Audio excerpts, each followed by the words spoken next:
Jamie Elmer, and this is my teacher and friend, Max Strom.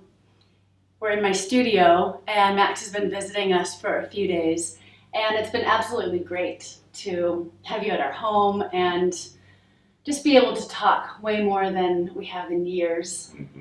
Many years. Many years, yeah.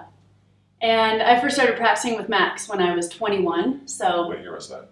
It was a few years ago. It was 3 years ago. 3 years ago. I'm now 39, so it was 1999. Yeah. And I've studied with a lot of people. I've had many teachers, but Max, you've definitely been the most influential in so many ways in my life and my teaching. And you changed the course of my life. You've been one of the most important people in my life. When I first started practicing with Max at 21, there was a lot going on in my 21-year-old life, and it was really Max's emphasis on breathing and teaching me how to breathe that was really different than anything else that I had experienced thus far.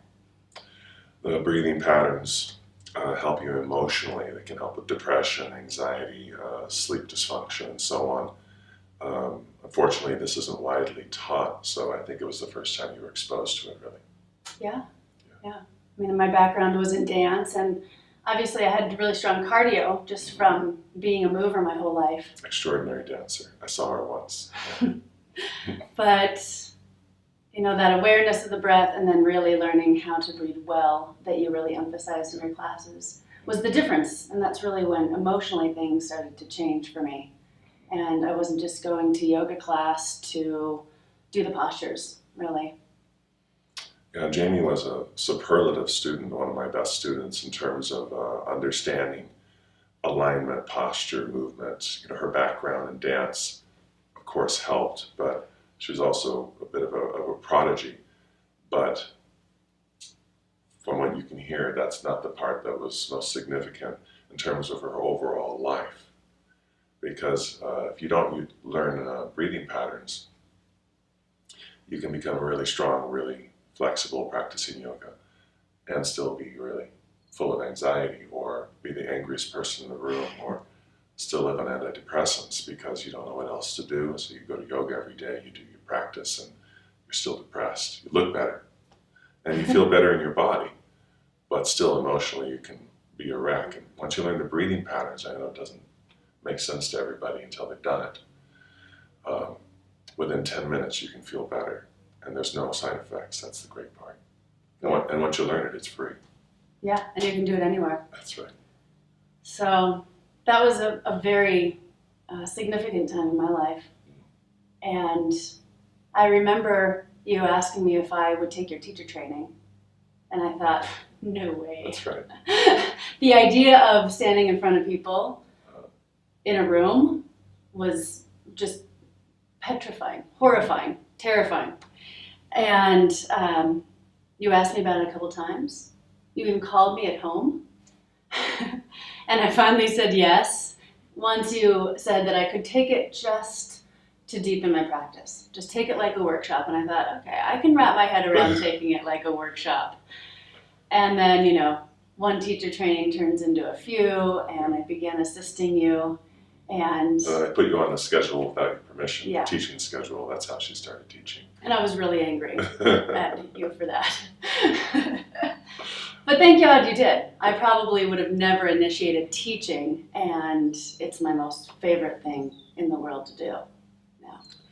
If you've never seen her practice when nobody's looking, it's really extraordinary. She brings an extraordinary amount of grace to her practice. One of my favorite memories from the teacher training that you took with me, and I don't know what year that was. 2001. 2001. One of my favorite memories is everyone was moving through salutations of some sort, and I was standing and watching, and I stopped talking, and I thought, there's no grace in this at all. They're just doing this mechanically. And so I stopped the class because one person was doing it full of grace, and that was Jamie. And so I said, everybody just watch. And I said, Jamie, just do exactly what you just did. You remember this? Because I think your eyes got a little big. I'm like, sure. crap, everybody's looking at me now. You know, she's not a show-off at all.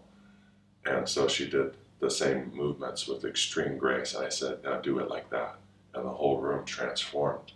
Mm. It was very beautiful. I remember it brought tears to my eyes. Wow. Wow.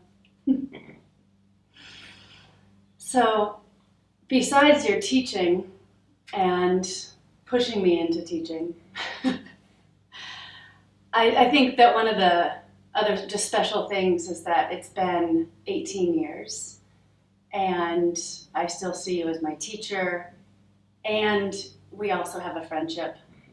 And being able to do both of those, have you in our home, work together in the classroom, being able to do both is really, really special. It is special. I can tell her my problems. And when he's the teacher in the room, he is the teacher in the room to me still. And I am the student.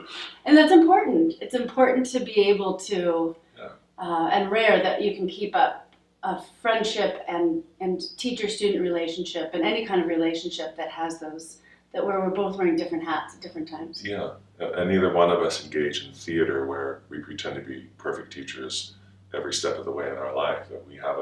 We have a life outside our practice room where we're still trying to figure things out and overcome our preconditioning and all that. It's nice to talk about those things together. Yeah. Yeah. So thank you. And she's going to be assisting me on my next retreat, which is like old times, except now I have one of the best alignment teachers in the world assisting me, so I'm pretty lucky. It'll be fun. It'll be really fun. Yeah. Thank you, Jamie. So I'm so glad you're here.